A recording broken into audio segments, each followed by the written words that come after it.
এখানেই প্রশ্নটা সন্দীপ ঘোষকে নিয়ে, যে সন্দীপ ঘোষ ইস্তফা দেওয়ার সঙ্গে সঙ্গে কি করে তাকে নতুন দায়িত্ব দেওয়া হলো, এফআইআর করতে এত দেরি হলো কেন?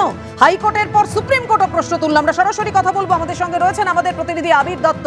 আবির, দেখো, মানে টানা 5 দিন, প্রায় 58.5 ঘন্টা, তুমি আরো স্পষ্ট করে বলতে পারবে, এত দীর্ঘ জিজ্ঞাসাবাদ, তাতেও কোথায় অসঙ্গতি থেকে যাচ্ছে, যে কারণে 6 দিনে আবার তলব করতে হলো সন্দীপ ঘোষকে? তৎকালীন অধ্যক্ষ কেন বলেছিলেন আত্মহত্যা, এফআইআর করতে এত দেরি হলো কেন? সন্দীপ ঘোষ যে মুহূর্তে পৌঁছন সিজিও কমপ্লেক্সে, সেই মুহূর্তের ছবি রেখেছি আপনাদের সামনে। बाबू आज की कोलकाता पुलिस में संदीप बाबू आप कोलकाता पुलिस में जाएंगे? संदीप बाबू आज कोलकाता पुलिस में जाएंगे?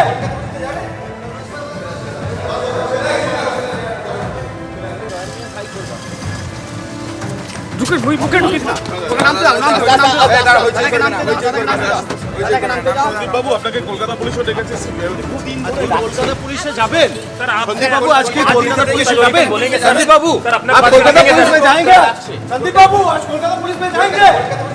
তরুণী চিকিৎসকের খুন ধর্ষণের ঘটনায় আরজিকর মেডিকেল কলেজ কর্তৃপক্ষ অর্থাৎ তৎকালীন অধ্যক্ষ সন্দীপ ঘোষের ভূমিকা নিয়ে একের পর এক প্রশ্ন তুলেছে হাইকোর্টের পর সুপ্রিম কোর্টও। কথা বলবো, আমাদের সঙ্গে রয়েছেন আমাদের প্রতিনিধি আবির দত্ত। আবির, দেখো, আজকে আমরা দেখতে পেলাম 9:14 নাগাদ সন্দীপ ঘোষ, প্রাক্তন প্রিন্সিপাল আরজিকর মেডিকেল কলেজ হাসপাতালের, তিনি এসে পৌঁছেছেন সিজিও কমপ্লেক্সে সিবিআই দপ্তরে, এবং এই নিয়ে ষষ্ঠবারের জন্য তিনি উপস্থিত থাকলেন। এবং যেটা আমরা দেখলাম যে গত কয়েকদিন তাকে কখনো 12 ঘন্টা, কখনো 14 ঘন্টা, কখনো 13 ঘন্টা তাকে জিজ্ঞাসাবাদ করা হয়েছে। গতকাল তাকে 8.5 ঘন্টা ধরে জিজ্ঞাসাবাদ করা হয়েছে, তার বয়ান রেকর্ড করা হচ্ছে। আজকেও দেখা গেল যে তিনি যে গাড়িতে প্রত্যেক দিন আসেন সেই গাড়িতেই এসে পৌঁছেছেন সিজিও কমপ্লেক্সে। 9:14 নাগাদ তিনি সিজিও কমপ্লেক্সে সিবিআই দপ্তরে প্রবেশ করেন। এবং আজকে যেটা সিবিআই সূত্রে জানা যাচ্ছে যে বেশ কিছু সময় এখনও হাতে রয়েছে, তারপরেই তাকে জিজ্ঞাসাবাদ শুরু হবে। অর্থাৎ অন্যান্য দিন যেইভাবে জিজ্ঞাসাবাদ শুরু হয় সম্ভবত সেই সময় শুরু হতে চলেছে। এবং অন্যান্য দিনের থেকে আজকে দেখা গেল অনেকটাই আগে এসে পৌঁছেছেন সন্দীপ ঘোষ। তাকে একাধিক প্রশ্ন করা হলেও তিনি কোনো জবাব দেননি, এবং সরাসরি তিনি যেখানে আমরা দাঁড়িয়ে আছি এখান থেকে তিনি সিবিআই দপ্তরের দিকে রওনা দেন। অবশ্যই আমাদের সেদিকে নজর থাকবে।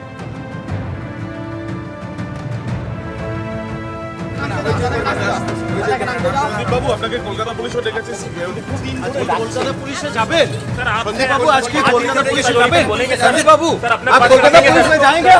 संदीप बाबू आज कोलकाता पुलिस में जाएंगे? আপনারা দেখলেন, একদিকে যেমন আধা সেনা এসে পৌঁছলো সুপ্রিম কোর্টের নির্দেশ মতো আরজিকর হাসপাতালে, অন্যদিকে সন্দীপ ঘোষের 6 দিনে আজকে জিজ্ঞাসাবাদ, আবার সিবিআইয়ের মুখোমুখি সন্দীপ ঘোষ। আর এদিকে শান্তিপূর্ণ আন্দোলন যারা চালিয়ে যাচ্ছেন এবং বারবার প্রশাসনের কোপে পড়তে হচ্ছে, তাই নিয়েও সুপ্রিম কোর্টের মন্তব্য, পশ্চিমবঙ্গ সরকারের বলপ্রয়োগ করা উচিত নয়। আরজিকর কাণ্ড সংক্রান্ত মামলার শুনানিতে মঙ্গলবার স্পষ্টভাবেই একথা জানিয়ে দিয়েছেন সুপ্রিম কোর্টের প্রধান বিচারপতি। এটা অবশ্য প্রথমবার নয়, এর আগে আন্দোলনকারীদের প্রতি সহমর্মিতার বার্তা দিয়েছিলেন কলকাতা হাইকোর্টের প্রধান বিচারপতি টি.এস. শিবগানম। আরজিকর মেডিকেল কলেজে দুষ্কৃতী তাণ্ডবের সময় কোথায় ছিল পুলিশ? মঙ্গলবার এই প্রশ্ন তুলেছেন স্বয়ং সুপ্রিম কোর্টের প্রধান বিচারপতি। তবে আরজিকর কাণ্ডের পর থেকে আন্দোলনকারীদের আটকাতে কার্যত অতি সক্রিয় হয়ে উঠতে দেখা গিয়েছে পুলিশকে। এই প্রেক্ষিতে আরজিকর হাসপাতালে নিরাপত্তা পুলিশের থেকে নিয়ে কেন্দ্রীয় বাহিনী সিআইএসএফ বা সিআরপিএফ এর হাতে তুলে দেওয়ার পাশাপাশি আন্দোলনকারীদের নিয়েও অবস্থান স্পষ্ট করে দিয়েছে সর্বোচ্চ আদালত। মঙ্গলবার প্রধান বিচারপতি ডিওয়াই চন্দ্রচূড়ের নেতৃত্বাধীন বেঞ্চ রাজ্য প্রশাসনকে কার্যত সতর্ক করে দেয়, শান্তিপূর্ণ আন্দোলনের ওপর পশ্চিমবঙ্গ সরকারের বল প্রয়োগ করা উচিত নয়।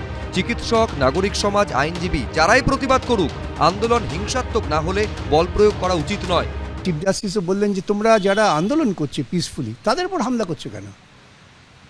আন্দোলনকে এভাবে ডিস্টার্ব করা যাবে না। ডাক্তাররা প্রতিবাদ করছে, তাদের তোমরা ডেকে নিচ্ছ। এটা সুপ্রিম কোর্ট অর্ডারে লেখে নিয়ে কিন্তু উষ্মা প্রকাশ করেছেন। এটা অবশ্য প্রথমবার নয়, এর আগে আন্দোলনকারীদের প্রতি সহমর্মিতার বার্তা দিয়েছিল কলকাতা হাইকোর্টও।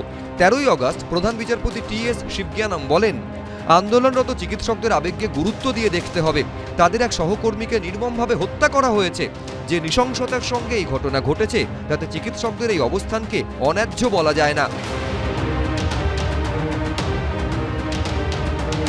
এই সরকার যে সংবেদনশীল নয়, এটি যে অসহিষ্ণু সরকার, প্রতিহিংসা পরায়ণ সরকার, গণতান্ত্রিক ব্যবস্থার প্রতি সামান্যতম শ্রদ্ধা না রাখা সরকার আজকে সুপ্রিম কোর্টের এই অবজারভেশনে এবং সুপ্রিম কোর্টের নির্দেশে সেটাই প্রতিষ্ঠিত হলো। শান্তিপূর্ণ আন্দোলনে পুলিশের কড়া পদক্ষেপের তো প্রশ্নই নেই।